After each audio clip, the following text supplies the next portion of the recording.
amigo já se tornou alguma coisa da palavra de Deus, e hoje ele está Anderson. Você faz a mulher da sua esposa, como já foi apresentado nessa noite. Foi feliz? Eu vou pregar agora. Assentados como estão, permaneçam, abra sua Bíblia no livro de Reis, capítulo 4, versículo 36. 2 Reis 4, 36.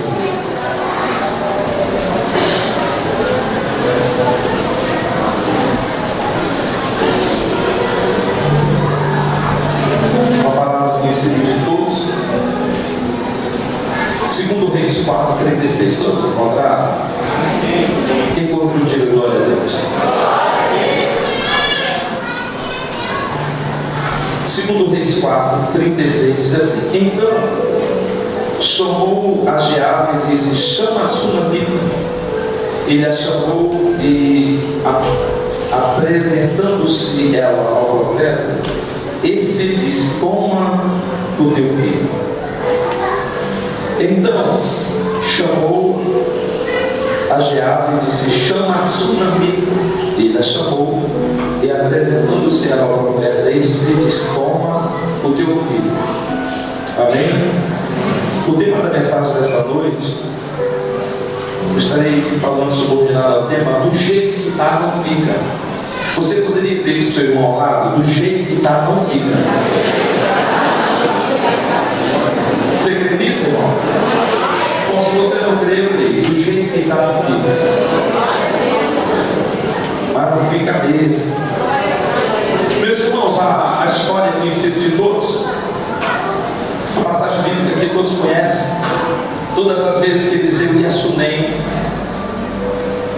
Samuel observava o profeta e dizia para o seu marido: eu tenho observado que este que passa por nós é um santo homem de Deus. Façamos-lhes. Eu acho tão interessante essa expressão dela. Façamos-lhes. Para uma mulher dizer isso para o marido, ele tem que ser profeta mesmo. Um quarto próximo à nossa casa, junto ao grupo, vamos colocar uma mesa, um candeeiro, uma cadeira, vamos colocar pão. Todas as vezes que ele passar por aqui, ele tem um hotel 5 estrelas para ele. Para uma mulher dizer isso, o homem tinha que ser de Deus.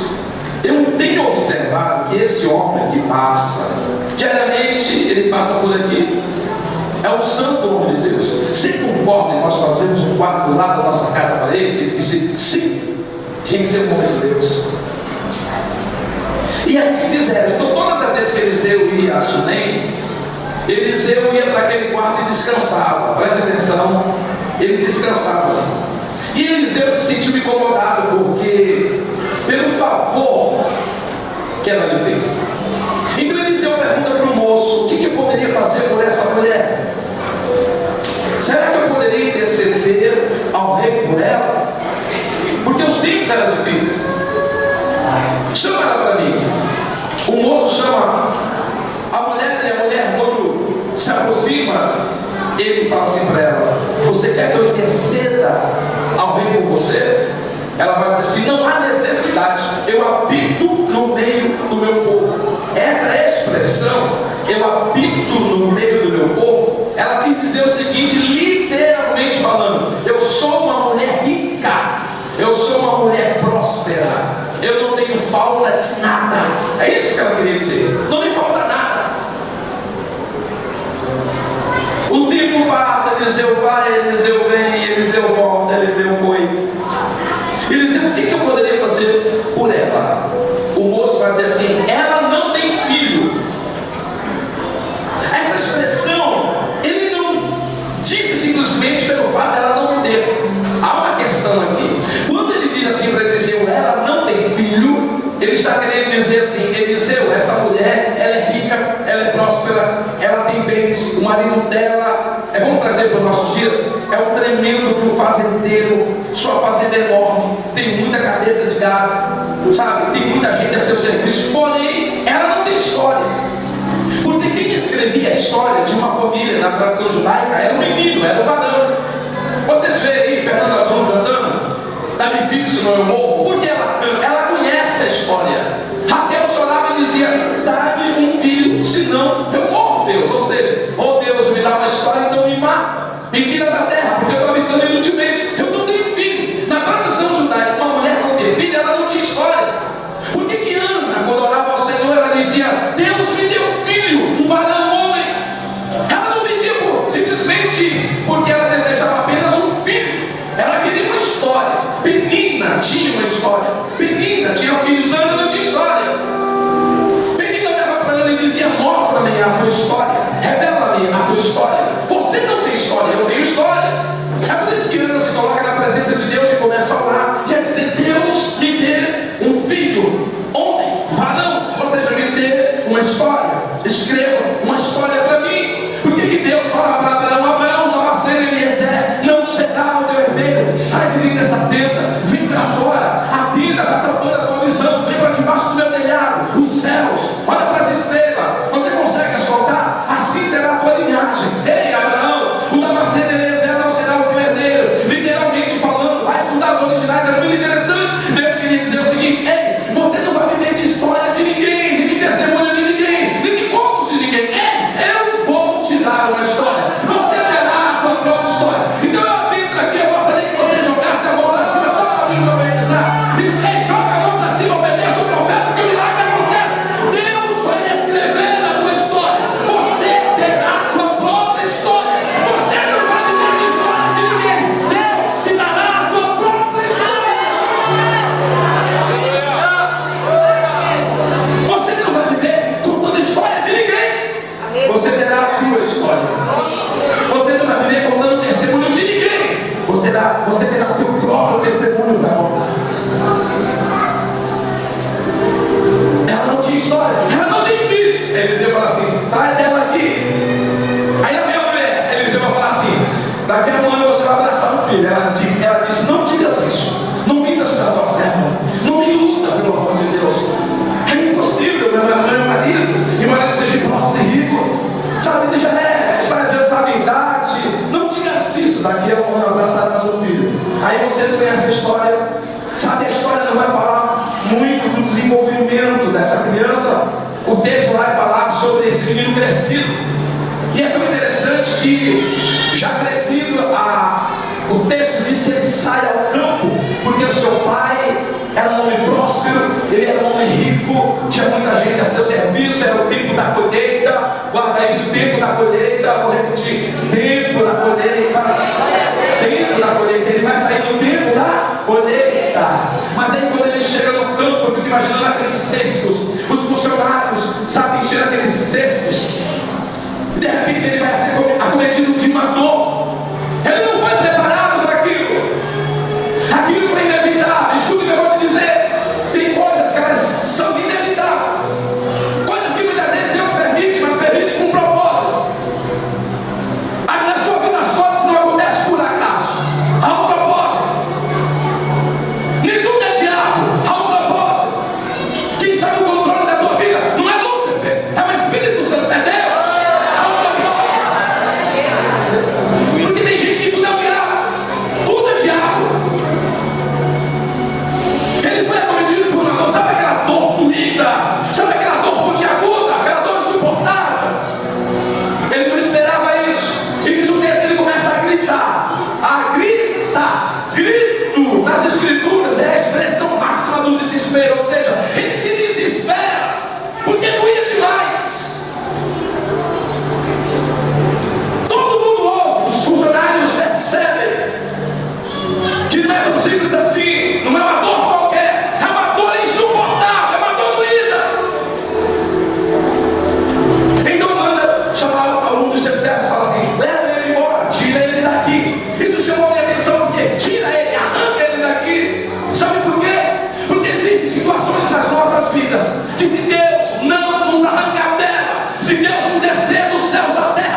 ela está dependendo, ela está precisando daquela cadeira. Deus não fica devendo nada para ninguém. Ela vai sentar na cadeira do profeta, vai colocar o menino nas pernas dela, aqui, pernas, joelhos. Ela vai trazer os meninos para os joelhos. Eu estou dizendo joelhos. Porque toda circunstância difícil se coloca no joelho. Enfermidade se traz para o joelho. Compra no vermelho, joelho. Confusão no meio da família, traz para o joelho. Põe no joelho. Está doendo, traz para o joelho. Coloca no joelho. Ela vai colocar nos joelhos. A circunstância está difícil, traz para os joelhos. Põe no joelho. Estou falando de você, põe no joelho. Está demorando, traz para o joelho. Eu não sei o que está acontecendo, mas coloca no joelho. E o menino vai ficar até o meio-dia. Aonde? Nos joelhos. E ao meio-dia ele vai morrer aonde? Nos joelhos. Aí forçou o texto, pastor. Forçou. Porque o Senhor disse que tudo o que é difícil, qualquer circunstância adversa, joelho, ele vai morrer no joelho. É verdade, ele vai morrer nos joelhos. Olha para mim. Quantas coisas tu já morreram nos teus joelhos? Quantas coisas não morreram no teu joelho?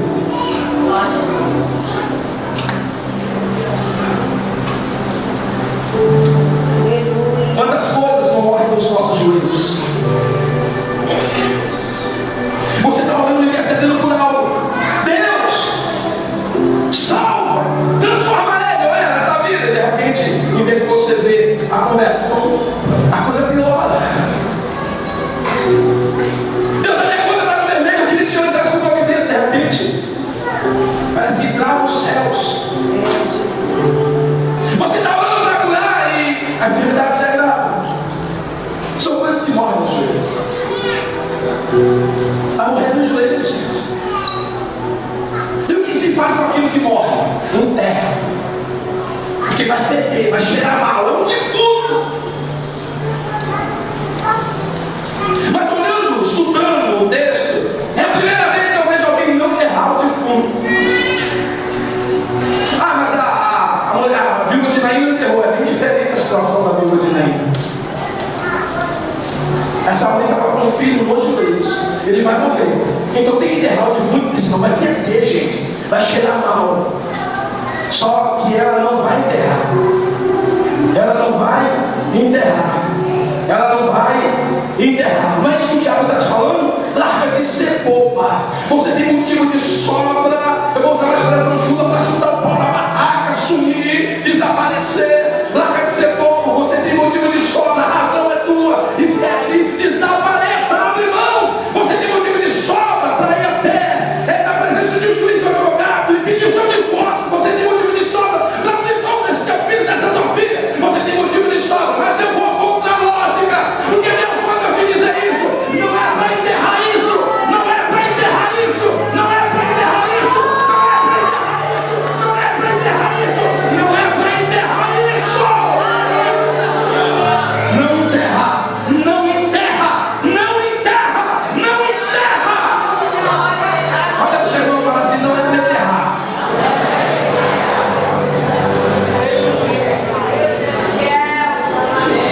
Tá, pastor? Se não é para me enterrar, o que eu vou fazer com o defunto? O que se faz com o defunto enterra. Ela não enterra. Não enterra isso. Não enterra. Você vai entender até o termo da mensagem, porque Deus está te dizendo: não enterra. Eu não estou entendendo. Deus está te dizendo: não esqueça isso. Eu não estou entendendo. Não abra mão disso. Como que é? Não é para abrir mão. Não é para abrir mão. Mas está morto, pastor. O que ela faz com o morto? Simples, olha para mim. Ela vai pegar o morto. Você já tentou pegar alguém desmaiado? Ela vai pegar o menino morto. Ela vai levantar a herdeira para colocar na cama do profeta. Deitá-lo na cama. A cama que ela semeou um dia na vida do profeta, o filho dela vai deitar nela. É a lei da semeadura, irmão. O que você semeia, na hora glória de Deus, mais cedo ou mais tarde, vai vir. Virá. Ela vai colocar na cama do profeta. Olha para mim, não é fácil você carregar o que está morto. Não é fácil você carregar uma relação onde o romantismo, o amor, vida íntima já não existe mais. Não é fácil você carregar um filho que está nas drogas, que rouba alguma coisa de casa para vir para crack. Não é fácil carregar uma filha, embora você ama, que está numa vida ilícita. Não é fácil você carregar o que está morto. Morreu, está morto. Que motivação se tem por aquilo que morreu? Que motivação se tem por aquilo que está morto? Mas só que Deus está mandando dizer: não enterra, não esqueça, não abandona. Ela vai pegar o menino e vai colocar na cama do profeta. Aí ela vai largar o defunto aqui no quarto dele, no andar de cima, vai descer. Quando ela desce, o marido está passando, ela vai falar assim: prepara o jumento para mim e o moço. O marido vai dizer assim: não é boa nova, não é dia de você ver o profeta, falar no profeta. Ela não vai dar relatório. É tão interessante isso, porque são duas pessoas vivendo debaixo do mesmo teto, e um passando por uma circunstância, situação tão difícil, que quem convive com ela não tem ciência do que ela está vivenciando. É possível duas pessoas estarem debaixo do mesmo teto, e um está passando por uma circunstância, uma situação tão difícil que o outro não saiba. É óbvio. É possível alguém estar debaixo do mesmo teto e um está vivendo conflitos terríveis interiores e o outro não sabe. É óbvio. Mas Deus sabe.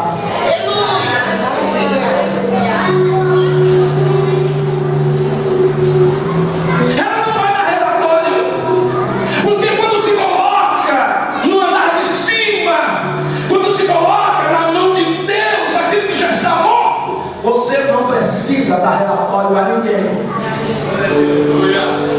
Eu não acredito. Quando se coloca algo na mão de Deus, no altar de Deus, esqueça. Porque se você coloca algo no altar de Deus, você continua falando nisso, você não colocou, você não descansou, você não abriu mão disso, você continua dando currículo para ele, fala: olha para mim, tudo que você poderia ter feito para salvar isso, você não fez. Tudo que você poderia ter feito para livrar isso, você não fez. Tudo que você poderia ter feito para restaurar isso, você não fez. Fiz, pastor. Tudo que você poderia ter feito para que a houvesse cura, você não fez. Fiz. Tudo que você poderia ter feito para o milagre acontecer, você não fez. Fiz, pastor. Morreu. E o que eu faço? Põe no altar de cima, coloca na mão de Deus. Para de sofrer, para de dar murro e ponta de faca. O que não dá para você, deixa para Deus. O que você não resolve, Deus resolve. O que você não cura, Deus cura. O que você não abre, Deus abre. Ei, põe na mão de Deus. Às vezes é necessário perder para ganhar. Abre mão, põe na mão de Deus, entrega na mão de Deus. Senhor, está aqui. Uma vez eu estava sofrendo por algo, sofrendo. A minha esposa falou assim para mim: para de sofrer. Vai lá e diga para Deus: eu não quero mais sofrer por causa disso. Mas não foi essa expressão que ela usou, nunca mais esqueci disso. Isso foi uma aula para mim. Eu leio como livro, eu gosto de ler, eu busco. Aí eu pensei: poxa, eu prego, eu viajo, eu leio. Mas ela enxergou uma coisa que eu nunca enxerguei. Ela falou assim: fala para Deus que você não quer mais perder a sua paz por causa disso. Nossa, aquilo, sabe, 3 coisas que não voltam atrás, né? A verdade lançada, a palavra dita, a oportunidade que a palavra foi como uma sanção de ouro, bateu, já foi no joelho. Eu falei: Senhor, eu não quero mais perder a minha paz por causa disso. Eu disse: Deus, eu não quero mais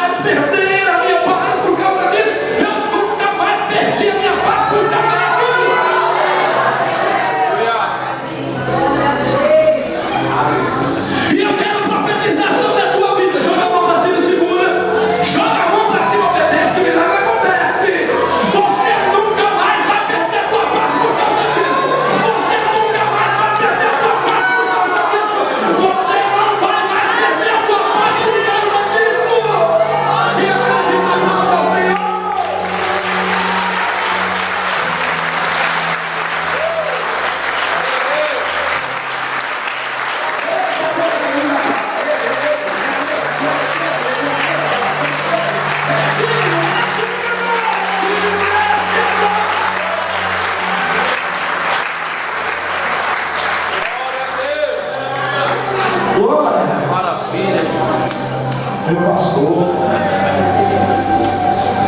Glória a Deus.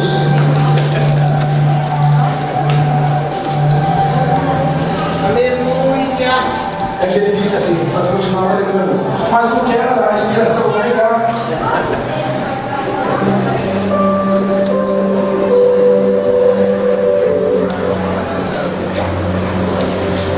Esse é meu pastor. Da onde tem honra. O profeta chega, né? O profeta chega, o hábito de olhar e o vilão não está. Quando o profeta chega, você só vai, se você ler o texto, você vai perceber que ele já está no quarto. E quando o profeta entra, ele vai fazer uma loucura, uma coisa absurda. Você já pensou você ir para um relógio e o Senhor falar assim, filho ou filha, deita em cima do defunto, põe tua boca na boca dele, teu olho no olho dele, a tua mão na mão dele, deita por cima dele. Você fazer isso? Isso é loucura. É loucura isso. Foi exatamente como o profeta fez. Ele entrou no quarto, ele viu o menino na cama, ele deita sobre o menino, ele vai colocar boca com boca, olho com olho, pé com pé, mão com mão, ele vai se deitar por cima do menino.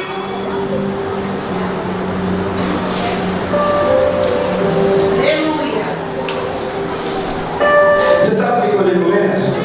Eu olhei para ela porque é incrível, gente.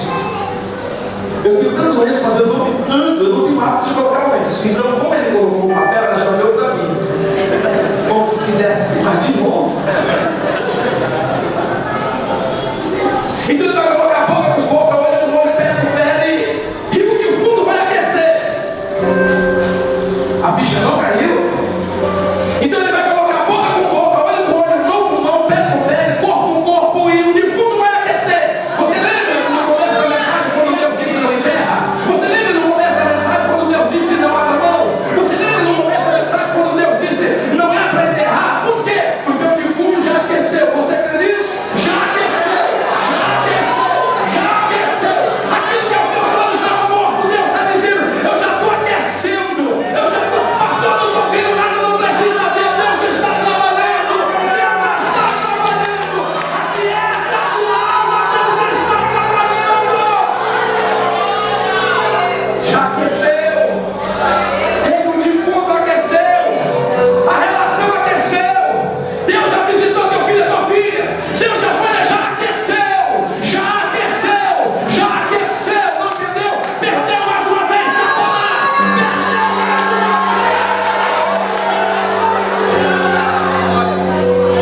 vez, já aqueceu. Aí ele diz, opa, peraí, aqueceu? Boca com boca, olho com olho, peraí, mas de novo. Porque tem coisas que Deus precisa fazer tudo de novo. E tem coisas que Deus vai fazer tudo de novo. Nossa, que eu creio gostoso. Tem coisas que Deus vai fazer tudo. Eu me sinto tão à vontade quando eu prego aqui, pastor. Eu falei para minha esposa no caminho, se nós morássemos em Santo André, nós congregaríamos aonde? Eu falei? No Washington. Aqueceu. Opa! Aí lá vai o profeta. Deitou em cima do menino, boca com boca, olho com olho, pé com pé, e o menino vai espirrar. O defunto espirrou, gente. Aí ele, opa, boca com boca, pé com pé, olho com o menino. Espirrou, gente. E o menino, 7 espirros. O defunto deu 7 espirros. O defunto espirrou 7 vezes.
a Ciro, que tomou pela mão direita, para bater as nações diante de ti, soltar os lombos dos reis, abrirei as portas diante de ti e elas não se fecharão.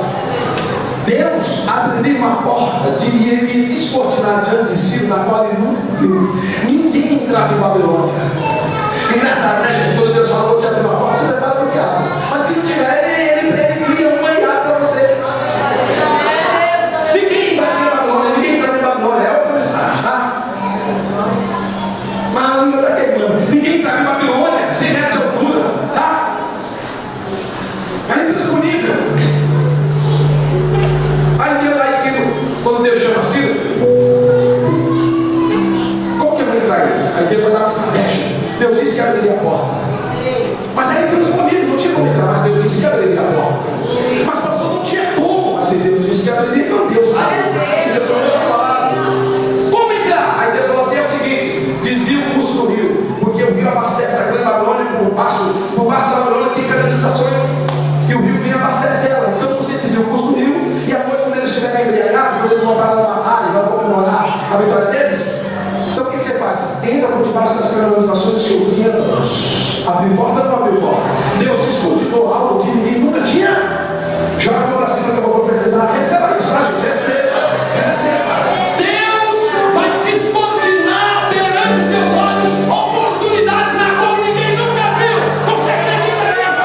Você acredita nisso? Deus vai descortinar oportunidades diante dos teus olhos na qual ninguém nunca viu. Quem acredita nisso, joga a mão pra cima e a mão.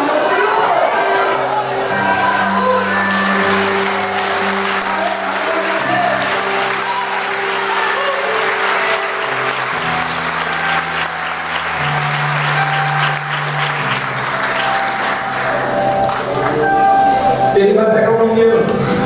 Aí eu deixei para me voltar de novo, para não cansar vocês. Ele vai pegar o menino e vai dizer: mulher, toma o teu filho. Lembra ou não lembra? Toma o teu filho. Do jeito que está, não ficou. Do jeito que está, não fica. Isso é profético. Do jeito que está, não fica. Do jeito que está, já era.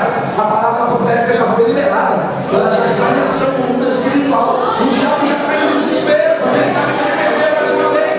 O diabo já cai em desespero porque ele sabe que você vai sair daqui exaltando, glorificando e agradecendo ao Senhor.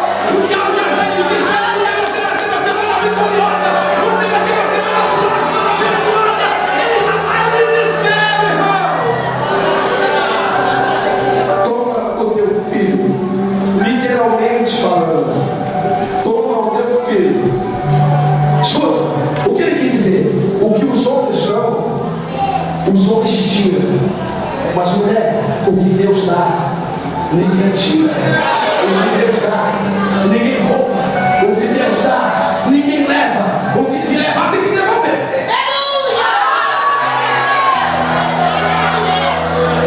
É tão tremendo que quando eu falei o que Deus dá, ninguém leva, o Espírito Santo então fala que se levar vai ter que devolver. Eu tenho certeza que quem gosta de que o diabo levou, mas quer que devolver.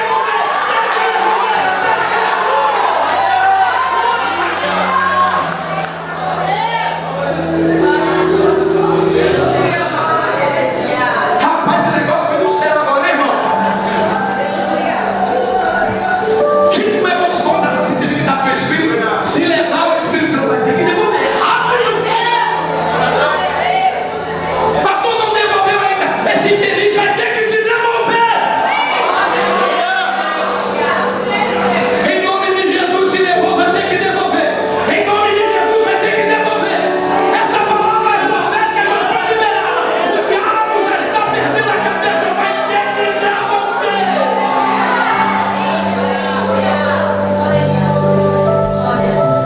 Mulher, tudo que você coloca no altar de Deus morto, mulher, volta para você viva. Aleluia. Eu entendi, fechei. Vai voltar para você vivo. Vai voltar transformado, vai voltar mudado. Vai voltar para melhor. Vai voltar para a alegria da casa.